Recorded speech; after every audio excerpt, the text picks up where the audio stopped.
अस्सलाम class, hope you all are fine. बेटा, हमने अपने कल के लेक्चर में इनडायरेक्ट लीस्ट स्क्वायर मेथड पढ़ा था। ये हम मेथड ऑफ एस्टिमेशंस पढ़ रहे हैं और आज उसमें जो हमने सेकंड मेथड पढ़ना है that is two stage least square method. Two stage least square method जो है वो is design specially for over identified equations. जैसा कि कल प्रीवियस लेक्चर में हमने देखा था कि ये जो तीनों मेथड हैं ये एग्जैक्टली आइडेंटिफाइड के लिए तो हैं ही, बट ये जो सेकंड मेथड है particularly that is for over identified equations. तो for exactly identified equations both the methods give consistent estimate है कि ये जो आपका हमने तीनों मेथड्स पढ़ रहे हैं उसमें exactly identified में तो तीनों consistent देते हैं, बट over identified के केस में सिर्फ two stage least square method जो है वो consistent estimators जो है हमें देता है। हमारे पास मॉडल है, इनकम फंक्शन है, हमारे पास मनी सप्लाई है और इस मॉडल के लिए हम देखते हैं कि two stage least square method हम कैसे अप्लाई करेंगे और सबसे पहले इसके कुछ फीचर्स भी हम देखेंगे। और उससे पहले ज़रूरी है कि आपको ये पता हो कि आपकी इक्वेशन आइडेंटिफाइड है भी या नहीं है। तो हमने क्या एक मॉडल हमने डिफाइन कर लिया, उसमें वाई इनकम को शो कर रहा है, y1 y2 stock of money, x1 investment expenditure और x2 government expenditure on goods and services को शो कर रहा है। अब इसमें देखें तो हमारे पास पूरे मॉडल में एक्सोजेनस वेरिएबल कितने हैं, हमारे पास x1t और x2t दोनों एक्सोजेनस वेरिएबल हैं, तो कैपिटल K2 हो जाएगा। और m जो है वो पूरे मॉडल में एंडोजेनस वेरिएबल कितने हैं, तो वो भी हमारे पास y1t y2t दो हैं, तो कैपिटल M भी हमारे पास 2 हो गया। और हम इक्वेशन वाइज इसको लिखेंगे तो कैपिटल K माइनस K, पहली इक्वेशन में आपके पास एक्सोजेनस वेरिएबल दो हैं, पहली इक्वेशन में स्मॉल इक्वेशन के अंदर एक्सोजेनस दो हैं, दूसरी में एक्सोजेनस कोई नहीं है, और स्मॉल m दोनों में एंडोजेनस वेरिएबल भी दो दो हैं। तो ये सारी जब हम यहाँ पे इंफॉर्मेशन डालेंगे तो ये 2 में 0 लेस देन 1 है, कि capital K minus K less than m minus 1 है, तो इसलिए ये अनआइडेंटिफाइड हो जाएगा, और ये 2 ग्रेटर देन 1 है इसलिए ये ओवर आइडेंटिफाइड हो जाएगा। तो बाकी हम इसको रैंक कंडीशन से भी कंफर्म कर लेते हैं। तो रैंक कंडीशन पहले अगर इक्वेशन में देखें तो कोई भी ऐसा वेरिएबल नहीं है इक्वेशन नंबर 2 का जो इसमें मौजूद ना हो, इसलिए यहाँ पे डिटर्मिनेंट एग्जिस्ट नहीं करता, इसलिए यहाँ से भी क्लियर है कि यहाँ आइडेंटिफाइड है। और दूसरी इक्वेशन में हमारे पास ये दो वेरिएबल्स हैं x1t और x2t जो कि दूसरी इक्वेशन में एग्जिस्ट नहीं करते, तो हम इसकी जो मैट्रिक्स है इसके क्वेश्चन की वो गैमा 1 1 और गैमा 1 2 2 क्रॉस 1, और इसको आप सेपरेट कर सकते हैं गैमा 1 1 1 क्रॉस 1 के फॉर्म में, आप इसको a1 और a2 करके सेपरेट कर सकते हैं। तो हमारे पास 1 क्रॉस 1 के डिटर्मिनेंट आ रहे हैं जो कि 0 के इक्वल भी नहीं है, इसलिए यहाँ से भी कंफर्म हो गया है कि ये आइडेंटिफाइड है। और ऑर्डर कंडीशन से हमने इससे कंफर्म किया है कि ये हमारे पास ओवर आइडेंटिफाइड है।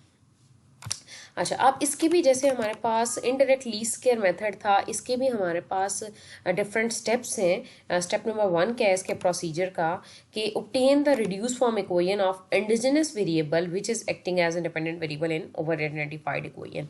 बिल्कुल वही काम करना है हमने कि इसमें भी हम सबसे पहले रिड्यूस फॉर्म बना रहे हैं, और रिड्यूस फॉर्म आपको पता है इंडिजिनस वेरिएबल ही की बनाई जाती है। और कौन से वाले इंडिजिनस वेरिएबल को आप ले रहे होंगे जिसमें आपके पास जो ओवर आइडेंटिफाइड इक्वेशन में एंडोजेनस वेरिएबल के तौर पे है, उसको आप उसकी रिड्यूस फॉर्म इक्वेशन को ले रहे होंगे। तो आपने क्या किया है, सबसे पहले हमने इसकी रिड्यूस फॉर्म इक्वेशन लिख ली है। इसमें भी ये मैंने डायरेक्ट लिखी है, क्यों डायरेक्ट लिखी है अब आपको बड़े अच्छे तरीके से पता है कि ये हम बार बार रिड्यूस फॉर्म इक्वेशंस बनती कैसे हम बार बार देख चुके हैं, तो आपने उसको देख के लिख लेना है। अच्छा, इस यहाँ ये मॉडल्स को लेके जस्ट हम एग्जांपल्स दे रहे हैं। अगर आपको ये मॉडल्स इस तरह से डायरेक्ट याद नहीं रहते कि ये क्या मॉडल था और कि किस तरह से ये बना, जैसे मतलब अगर ये पूरा मॉडल आपने देखना है कि आपको याद रखना पड़ेगा, ऐसा अदरवाइज मुश्किल नहीं है। लेकिन अगर लेट से आप पेपर में सॉल्व कर रहे हैं और आप कहते हैं हमें कैसे पता चलेगा कि यहाँ β1 नॉट β1 2 y2t या यही मॉडल लेना है, तो एक आप सिंपल मॉडल कनेजियन मॉडल होता है वो याद करना भी आसान है। ये वाला जो हमने पिछले इनडायरेक्ट लीस्ट के मेथड में भी मैंने 2 एग्जांपल्स कराए थे, उसमें से एक एग्जांपल में ये वाला मॉडल था, तो आप इसको भी यूज़ कर सकते हैं अगर आप एग्जांपल को कोट कर रहे हैं। तो बाकी सारा प्रोसीजर आपको स्टेप्स में इस पर समझा देती हूँ, आप उन्हीं स्टेप्स को इस पर रेप्लिकेट करके फाइंड कर सकते हैं। ठीक हो गया। सबसे पहले हमने इनकी इक्वेशंस को इसके रिड्यूस फॉर्म इक्वेशन हमने बना ली है, जो हमारी ओवर आइडेंटिफाइड इक्वेशन थी। और हमारे पास ओवर आइडेंटिफाइड इक्वेशन कौन सी है, इक्वेशन नंबर 2 है। और इक्वेशन नंबर 2 में हमारे पास ये जो वेरिएबल था इंडिजिनस y1t है ना, इंडिजिनस वेरिएबल हमारे पास जो है तो उसकी हमने क्या कर ली है, रिड्यूस फॉर्म इक्वेशन बना ली है जो ओवर आइडेंटिफाइड इक्वेशन में एंडोजेनस वेरिएबल था। ठीक हो गया। अच्छा जी, अब हमने y1t की रिड्यूस फॉर्म इक्वेशन बनाई और उसके बाद हमने estimate the reduce form equation, इसको एस्टिमेट हमने करना है। तो हम इसको क्या ऐसे लिख सकते हैं कि अगर इसी एस्टिमेटेड ये जो हमने रिड्यूस फॉर्म इक्वेशन बनाई है इसके अगर हमने रेजिडुअल्स फाइंड करने हो तो वो ऐसे ही होगा, E T equals to y1t minus y1t hat. ठीक हो गया, ये ऐसे ही है, इसको माइनस करके, या इसको हम ऐसे लिख सकते हैं कि y1t इक्वल हो गया, जो हो जाएगा ई टी प्लस y1 है t। तो आपने क्या करना है, सेकंड स्टेप में ये जो आपने फाइंड किया होगा इसको पुट करना है इन ओवर आइडेंटिफाइड इक्वेशन। जो ओवर आइडेंटिफाइड इक्वेशन है उसमें रिप्लेस कर दें इस एंडोजेनस वेरिएबल को इसके साथ, y1t hat plus E T के साथ, bye it's estimated value plus residual. इसके साथ आप देखें जो सेकंड हमारी इक्वेशन है उसमें हमने क्या किया है, इसको रिप्लेस कर दिया। सबसे पहले ये जो इधर लिखा था उसी की हमने रिड्यूस फॉर्म इक्वेशन बनाई। रिड्यूस फॉर्म इक्वेशन को हमने इस तरह से कन्वर्ट किया कि रेजिडुअल की फॉर्म में, और फिर वापस हमारी जो ओवर आइडेंटिफाइड इक्वेशन आई थी, बार बार इस पर लिए जोर दे रही हूँ कि जो ओवर आइडेंटिफाइड जिसको हम एस्टिमेट करने जा रहे हैं उसमें आपने इसको पुट कर देना है। आपने क्या किया, इस वैल्यू को पुट करने के बाद बीटा 2 नॉट प्लस बीटा हमारे पास 2 1 y1 है t, और यहाँ पे वैल्यूज आप पुट करने के बाद एरर टर्म्स को आपने कंबाइन कर दिया और डब्ल्यू टी हमने एक न्यू एरर टर्म लिख ली है। न्यू टी लिख लें, डब्ल्यू टी लिख लें हमने, क्योंकि वो रिड्यूस फॉर्म में न्यू यूज़ करते हैं इसलिए हमने यहाँ पे डब्ल्यू टी लिख लिया है। Now the estimated value of y1 and composite error, ये कंपोजिट एरर है ना, क्योंकि दो एरर से मिलके composite error term WT are uncorrelated, means ये अभी टोटली अनकोरिलेटेड है, therefore OLS can be applied and OLS estimators of structural parameters are consistent estimator, और ये जो अब OLS एस्टिमेटर्स फाइंड होंगे वो कंसिस्टेंट होंगे। तो अगर अब आपने ये दो हमारे पास देखें अननोन्स हैं, इसमें बीटा 2 1 और बीटा 2 नॉट, इनको फाइंड करना है तो बीटा 2 1 हैट अगर फाइंड करना है, सिमिलरली वही पैटर्न जो आपको सिखाया हुआ है, समझे, सिंपल लीनियर रिग्रेशन मॉडल लिखा हुआ है। तो बीटा हैट को हम कैसे फाइंड करते हैं, समेशन y2t और y1t हैट डेविएटेड फॉर्म में ओवर समेशन y1t हैट का स्केयर आ जाएगा। ठीक हो गया। और बीटा 2 नॉट का अगर निकालना है, बीटा 2 नॉट हैट निकालना है तो वो कैसे हो जाएगा, y बार 2 माइनस y हैट बार 1 t आ जाएगा। ठीक हो जाएगा, ठीक हो गया। इस तरह से हमने ये एस्टिमेटर्स फाइंड कर लिए OLS के। इसके भी हम कुछ फीचर्स देख लेते हैं। फर्स्ट नंबर 1 इसका करेक्टरिस्टिक्स क्या है, it can be applied to an individual equation of the model without directly taking into account any other equations in the model. Directly आप देखें, आपने एक ही इक्वेशन हमने जो ओवर आइडेंटिफाइड थी उसी को रिड्यूस फॉर्म में कन्वर्ट किया, जस्ट उसी पे डायरेक्ट हमने पुट कर दिया है, इसको में पुट करके वैल्यूज फाइंड किया है। ठीक है, therefore for econometric models having large number of equations this model is more economical. अभी तो हम देखें ये सिस्टम पढ़ रहे हैं और उस सिस्टम में कहीं पे हम 2 इक्वेशंस पढ़ रहे हैं, कहीं 3 पढ़ रहे हैं, बट नंबर ऑफ इक्वेशंस हो सकती हैं हमारे पास। तो हम कह रहे हैं इकोनोमेट्रिक मॉडल में ये मेथड इसलिए भी ज़्यादा बेहतर है कि ये डायरेक्टली जिस इक्वेशन की हमें एस्टिमेशन चाहिए सिर्फ उसी पे आप अप्लाई कर सकते हैं। सेकेंड फीचर है हमारे पास, unlike indirect least square ILS which gives multiple estimates of structure parameter, कि उसमें हमें मल्टीपल एस्टिमेट्स मिलते हैं इन द ओवर आइडेंटिफाइड, इसीलिए तो उसको हम अप्लाई नहीं कर रहे ओवर आइडेंटिफाइड। अगर वो आप अप्लाई करेंगे तो मल्टीपल एस्टिमेट्स मिलेंगे। 2SLS मेथड जो है वो गिव ओनली 1 एस्टिमेट। देखिए ये ओवर आइडेंटिफाइड इक्वेशन थी लेकिन इन दोनों पैरामीटर्स का सिर्फ आपको एक एस्टिमेट मिला है। तो इसलिए हम क्या, क्योंकि इसमें आप उसको कन्वर्ट इस तरीके से करते हैं कि आपके पास सिर्फ एक एस्टिमेट ही आता है। इसमें हम क्या कह रहे हैं कि उस मेथड की बजाय ILS की बजाय इसमें सिर्फ पर पैरामीटर पर एक एस्टिमेट ही हमें मिलेगा। Number 3, although this method is specially design for over identified equation but this method can also be applied on exactly identified. ये एक्जैक्टली आइडेंटिफाइड पे भी अप्लाई हो सकता है। It is easy to apply because we need to know only the total number of exogenous variable in the system. हमें just exogenous variable के बारे में पता हो तो हम इसको फाइंड कर सकते हैं इजीली।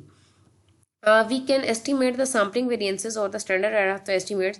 हम इसके sampling variances और standard error क्यों आसानी से फाइंड कर सकते हैं, इसलिए क्योंकि अगर आप दोबारा से हम इस इक्वेशन पे आते हैं तो अगर आप इसको गौर करें तो ये आपके लिए बिल्कुल ऐसे ही है जैसे सिंपल लीनियर रिग्रेशन मॉडल लिखा हो, जिसमें आप लिखते हैं y equals to alpha plus beta x plus epsilon. ठीक हो गया। तो उसमें आपको पता है कि आपके ये बीटा हेड को आपने कैसे एस्टिमेट करना है और अल्फा हेड को कैसे करना है, और अगर आप आपने प्रीवियस सेमेस्टर में जैसे हमने बड़ी डिटेल में इनकी एस्टिमेशंस भी देखी, इनके स्टैंडर्ड एरर्स भी देखे, तो वही स्टैंडर्ड एरर जो बीटा हैट का होता है, जो अल्फा हैट का होता है, उसी को हम इसमें इनके लिए रिप्लेस कर देंगे, क्योंकि जो वेरिएबल की नोटेशंस हैं, अगर y1 हैट है तो हैट से रिप्लेस कर देंगे, y2 है तो y2 से कर देंगे, यहाँ x होगा तो x से रिप्लेस कर देंगे। तो हमारे पास इनके स्टैंडर्ड एरर्स किसकी इक्वल होते हैं, आपको पता है वेरिएंस अल्फा जो हमारे पास बीटा हैट होता है वो होता है sigma hat square over sigma summation x square. अब यहाँ पे x की जगह हमारे पास क्या है, x की जगह हमारे पास है y1 हैट। यहाँ पे देखें ना, तो x की जगह हमारे पास y1 हैट t है और y की जगह y2 t है। तो जहाँ जहाँ आपके पास x होगा उसको y1 हैट से रिप्लेस कर दें और y होगा उसे y2 से।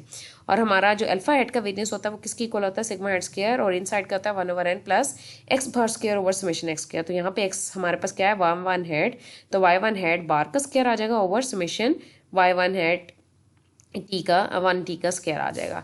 सिमिलरली हमारे पास ये बीटा 2 हैट और बीटा 2 नॉट का बीटा 2 1 हैट और बीटा 2 नॉट हैट का वेरिएंस या स्टैंडर्ड एरर हमने फाइंड कर लिया है। तो इस मेथड में इसलिए स्टैंडर्ड एरर फाइंड करना आसान है, क्योंकि ये कम्प्लीटली हमारे पास एक सिंपल लीनियर रिग्रेशन मॉडल की फॉर्म बन जाती है, जिससे हम आसानी से एस्टिमेटर से स्टैंडर्ड एरर फाइंड कर सकते हैं। Number 6 point is, if the coefficient of determination R square in reduced form equation is very high, then the classical OLS estimates and 2SLS estimates will be very close.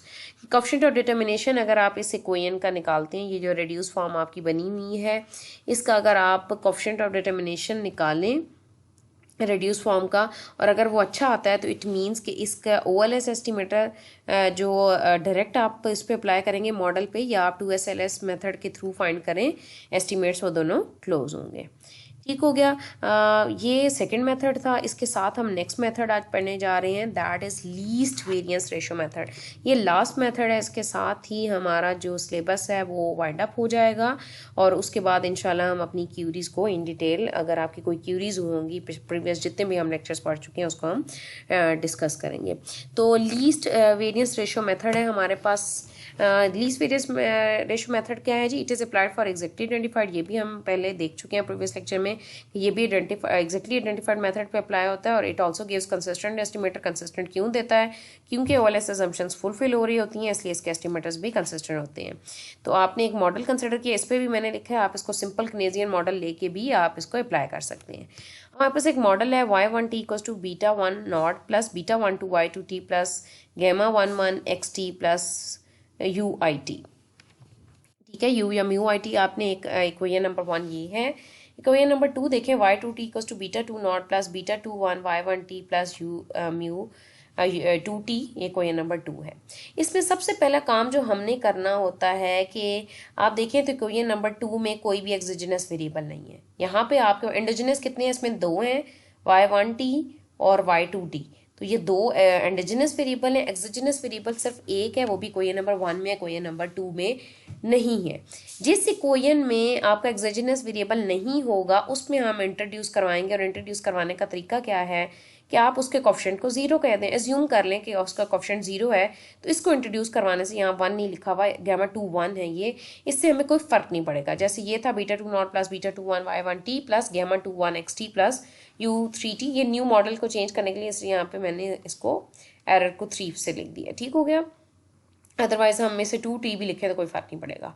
अच्छा, ये अब असल हम इस पे एजम्पशन ले रहे हैं कि हमारे पास गैमा 2 1 जो है वो 0 की इक्वल है, हमने एक्सोजेनस वेरिएबल को इंट्रोड्यूस करवा दिया।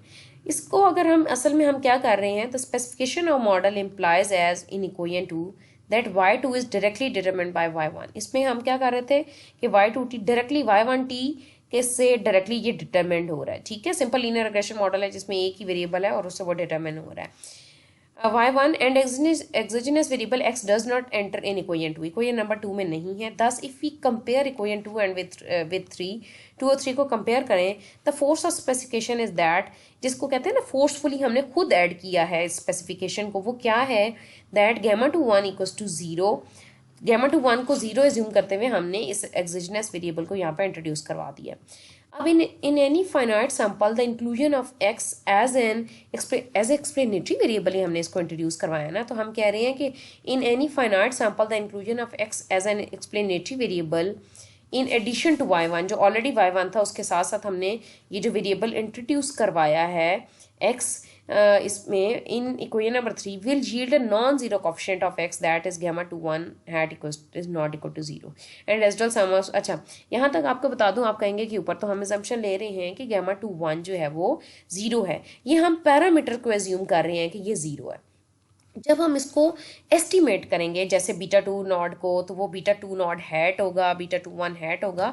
इसी तरह गैमा 2 1 हैट को जब हम एस्टिमेट करेंगे तो हम कह रहे हैं कि इस इक्वेशन को जब आप एस्टिमेट करने जाएंगे, क्योंकि आपने फोर्सफुली इसमें एक नया एक्सप्लेनेटरी वेरिएबल ऐड करवा दिया है, तो वो जो है नॉन जीरो कोई कोफिशिएंट हमारे पास आएगा। वैसे तो एजम्पशन क्या है, ये पैरामीटर की वैल्यू 0 है, बट एस्टिमेट है, एस्टिमेट आपको पता है कुछ भी हो सकता है, कम भी हो सकता है, ज़्यादा भी हो सकता है, तो हम कह रहे हैं एक नॉन जीरो एस्टिमेट आएगा हमारे पास। और जब एक एस्टिमेट ये आएगा तो इट विल लीड के residual sum of square of equation 3 जो होगा वो स्मॉलर होगा as compare to equation number 2। ये कैसे होगा, ये जब अभी हम इसे मैथमेटिकली करेंगे तब भी आपको पता चलेगा कि इसके जो रेसिडुअल्स हैं वो स्मॉलर होंगे इक्वेशन नंबर 2 से। तो जो LVR हमारा लीस्ट वेरिएंस रेशियो प्रिंसिपल है उसमें states that the estimator of the parameter should be chosen. इस तरह ये जो एस्टिमेटर हम ये फाइंड कर रहे हैं, एस्टिमेट मींस gamma 2 1 हैट, इस तरह से एस्टिमेट करें, इस तरह से चूज करें जो मिनिमाइज करे रेशियो ऑफ रेसिडुअल को। कौन सी रेशियो ऑफ रेसिडुअल को, जो इक्वेशन नंबर 2 से हमें रेसिडुअल वेरिएंस मिलेंगे और जो हमारे पास इक्वेशन नंबर 3 से रेसिडुअल्स मिल रहे हैं, उन दोनों की जब आप रेशियो लेंगे तो हम कह रहे हैं कि ये इस तरह की वैल्यू आपने चूज करनी है इस पैरामीटर को एस्टिमेट करने के लिए कि ये मिनिमाइज हो जाए हमारे पास। अब हम सबसे पहले देखते हैं रेसिडुअल सम ऑफ स्क्वायर हमें चाहिए, क्योंकि इसमें तो residual sum of square equation number 2 और 3 के हम फाइंड कैसे करेंगे। तो इक्वेशन आपको पता है रेसिडुअल्स कैसे आते हैं, अगर आप y2t minus y2t hat find कर लें तो वो आपके पास रेसिडुअल्स हैं। तो हम क्या कह रहे हैं, इसको डेविएटेड फॉर्म में मैंने लिखा मॉडल को, ठीक है। डेविएटेड फॉर्म में मॉडल अगर आप देखें तो y2t तो ये खत्म हो जाएगा, ठीक है, बीटा 2 नॉट खत्म हो जाएगा, बीटा 2 1 y1t ये भी स्मॉल में आ जाएगा, और इधर मैंने क्या लिखा है mu 2t minus mu bar मैंने लिख दिया है, ठीक है जी। ये इसके इक्वल लिखा इन डेविएटेड फॉर्म, और फिर हम इसको ऐसे लिख सकते हैं अगर इसको हम, आपको पता है जब एस्टिमेटेड फॉर्म में लिखते हैं तो एरर टर्म खत्म हो जाएगी। तो एस्टिमेटेड मॉडल जब y hat 2t equals to beta hat 2 1 yt आ जाएगा, इम्प्लाइज दैट e2t किसकी इक्वल होगा, y2t माइनस y2t हैट, और इसकी अगर हम वैल्यू पुट कर दें y2t हैट की ये वाली, तो हमारे पास ये क्या बनेगा, y2t hat minus beta hat 2 1 y1t। इसी तरह इसके जब रेसिडुअल्स का स्क्वायर हम करेंगे तो ये समेशन e2t का स्क्वायर और ये समेशन स्क्वायर इसके ऊपर अप्लाई हो जाएगा। अब इक्वेशन नंबर 3 से जब आपने रेसिडुअल्स निकालने हैं तो सबसे पहले उसे मैंने डेविएटेड फॉर्म में लिखा, क्योंकि अब हमने एक और उसमें वेरिएबल इंट्रोड्यूस कराया हुआ है, तो इसकी डेविएटेड फॉर्म प्लस इसकी और प्लस ये एरर्स आ जाएंगे, ठीक हो गया। और यहाँ पे फिर आपने लिखा उसकी एस्टिमेटेड मॉडल, तो एरर टर्म खत्म हो जाएगी और रेसिडुअल्स को आप ऐसे डिफाइन करेंगे। अब अगर ये देखें कि ये क्या है, y2t माइनस बीटा है 2 1 y1t, तो ये किसकी इक्वल है, ये इक्वल है e2t के, ठीक है, e2t के इक्वल है। तो यहाँ पे हम इसको सिंप्लीफाई करके इस तरह से लिख रहे हैं, समेशन e3t का स्क्वायर इक्वल हो गया summation e2t minus gamma hat 2 1 xt का होल स्क्वायर।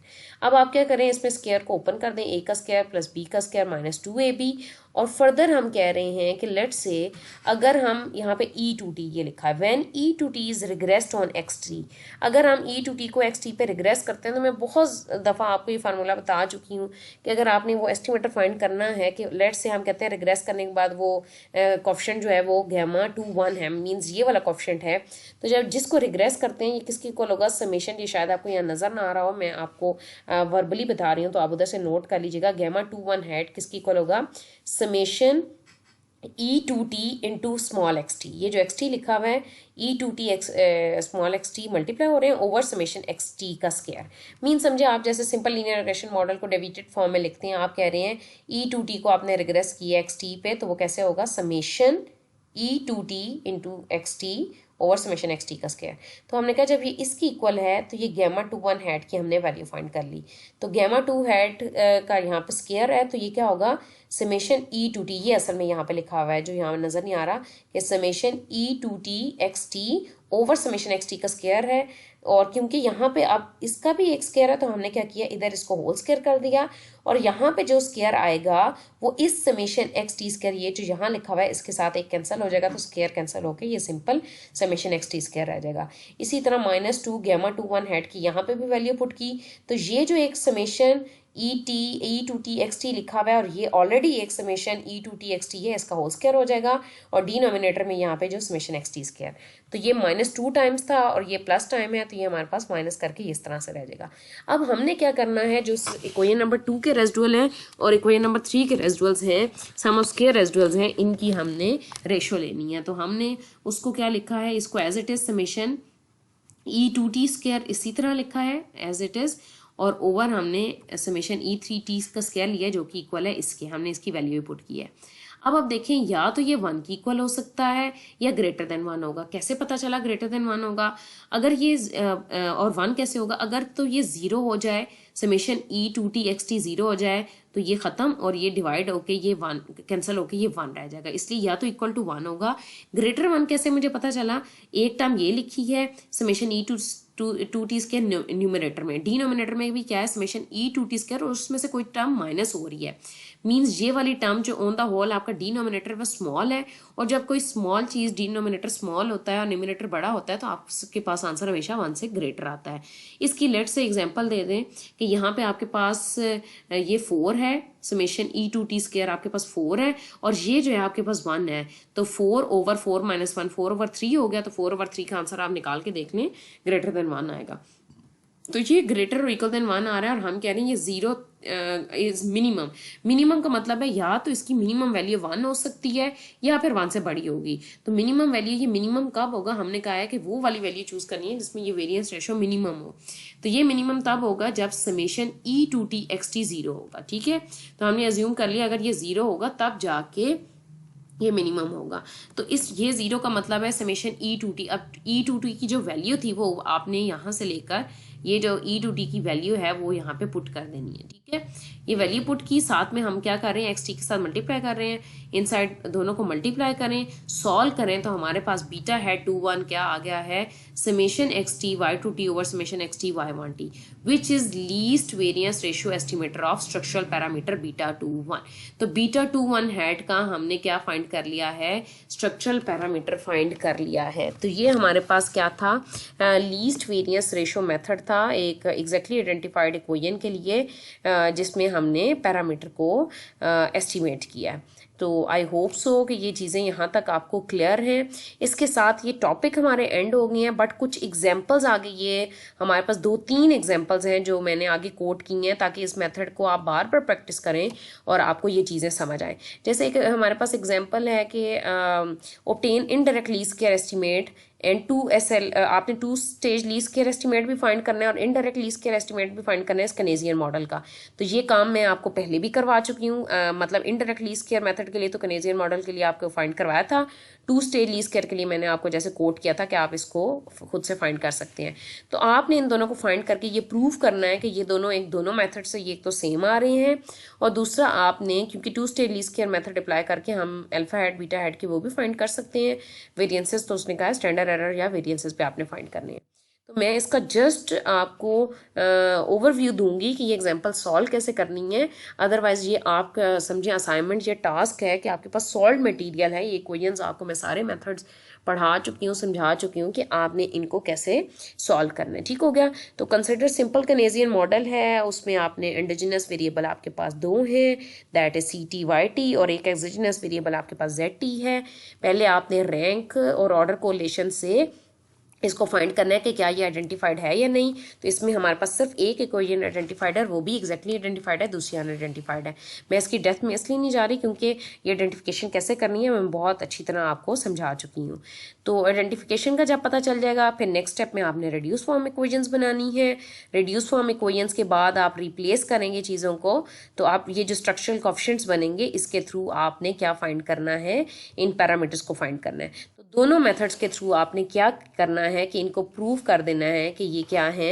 दोनों मेथड्स अगर आप अप्लाई करें तो ये दोनों इक्वल हैं। अब पहला काम आपने सारा इसके लिए किया, ILS के लिए। दूसरा आपने क्या करना है, टू स्टेज लीस्ट स्क्वायर के लिए आपको पता है आपने इस तरह से रेजिडुअल की फॉर्म में इसको बनाना है, जो ओवर एग्जैक्टली आइडेंटिफाइड इक्वेशन पे भी, क्योंकि आपको बताया था two stage least square apply हो सकता है। तो जो आपकी इक्वेशंस है उसके लिए आपने क्या करना है, आपने रेजिडुअल की फॉर्म में बना के वैल्यूज दोबारा उसमें पुट करनी है, दूसरी इक्वेशन से आपने लेके इसमें पुट कर देनी है और आपने इसको सॉल्व करना है। तो ये आपके पास आप देखेंगे कि ये दोनों इक्वेशन से आपके पास ये सेम मेथड आ गया, सेम आंसर आ जाएगा। और फिर आपने at the and variances alpha head beta head के जैसे आपको मैंने बताए थे वो लिख देने हैं। ठीक है जी। अच्छा, नेक्स्ट इसमें एक फर्दर कह दिया, आल्सो प्रूफ फॉर कनेजियन मॉडल। जैसे आपको मैंने उस उधर बताया था आप कनेजियन मॉडल को कोट कर सकते हैं, तो ये आगे आपके पास मटेरियल भी अब आ गया जिसमें कनेजियन मॉडल के लिए सारे मेथड मैंने अप्लाई कर दिए हैं। तो ये एक कनेजियन मॉडल पे हम कह रहे हैं कि आप प्रूव इसको कर दें कि अगर आप इसके ऊपर least variance ratio estimated method estimation का मेथड लगाते हैं तो वो भी इक्वल है। तो इसमें आपने क्या करना है, जिसमें एक्सोजेनस वेरिएबल नहीं है उसको आप इंट्रोड्यूस करवा देंगे। एक्सोजेनस वेरिएबल आपके पास क्या है, ZT, तो ZT को आपने यहाँ इंट्रोड्यूस करवा देना है गैमा ZT की फॉर्म में। और फिर आपने क्या करना है, डेविएटेड फॉर्म इक्वेशन, दोनों इक्वेशंस के आपने रेजिडुअल्स ले लेने हैं। ठीक हो गया। इक्वेशन नंबर 1 का भी और आपने 3 के भी आप क्या करेंगे, रेजिडुअल्स फाइंड कर लेंगे। तो सम ऑफ स्क्वायर इक्वेशन नंबर 1 आपने फाइंड कर लिया इसका रेजिडुअल्स, और इक्वेशन नंबर 3 के रेजिडुअल्स फाइंड कर लिया आपने। और बाद में आप क्या करेंगे, बाय रिग्रेसिंग, जैसे अभी उसमें बताया था एग्जाम्पल में, E1T को जब ZT पे करेंगे तो इनको रिप्लेस करना है आपने। और आप क्या कर रहे हैं कि ये मिनिमम कब होगा, जब आप इसको 0 करेंगे। और ये हमने प्रूफ कर दिया कि ये तीनों मेथड से सेम है। मैंने जस्ट ओवरव्यू इसलिए दिया है क्योंकि ये सारे मेथड्स मैं आपके साथ डिस्कस कर चुकी हूँ। तो आपने यहाँ पे प्रूफ कर दिया है कि एक हमने कनेजियन मॉडल उठाया है, उसमें एक एग्जैक्टली आइडेंटिफाइड इक्वेशन थी, और उन तीनों को हमने प्रूव कर दिया कि चाहे आप indirect least square method apply करें, two stage least square method या least variance ratio method apply करें, तीनों से जो आपके बीटा हैट हैं वो सेम आ रहे हैं। इसी तरह एक और मॉडल लेके काम किया गया है, इसमें भी आपने प्रूफ करना है कि ILS और beta hat 2S two stage least square method जो हैं वो इक्वल हैं। तो आपने वही काम कि पहले आपने ILS में जो रिड्यूस फॉर्म और फिर स्ट्रक्चरल इक्वेशंस को सॉल्व करना है, टू स्टेज में वो जो आपने रेजिडुअल इंट्रोड्यूस करवाना होता है। तो आपने टू स्टेज मेथड में रेजिडुअल्स लेके फाइंड करने के, और पहले ज़रूर ये चेक कर लिया करें कि ये आइडेंटिफाइड हैं भी या नहीं। तो ये 2 एग्जाम्पल सॉल्व मटेरियल हैं, ये आपकी असाइनमेंट है, ये आपने खुद से सॉल्व करनी है। अगर इसमें कोई आपको क्यूरी होगी, समझ नहीं आएगी, तो उसको हम डिस्कस कर लेंगे। तो इसके साथ ही बेटा हमारा सिलेबस जो है वो वाइंड अप हो गया है। आई होप सो कि चीज़ें ये जो हमने कुछ 2 वीक्स में ऑनलाइन पढ़ी हैं ये भी आपको अच्छे से क्लियर होंगी।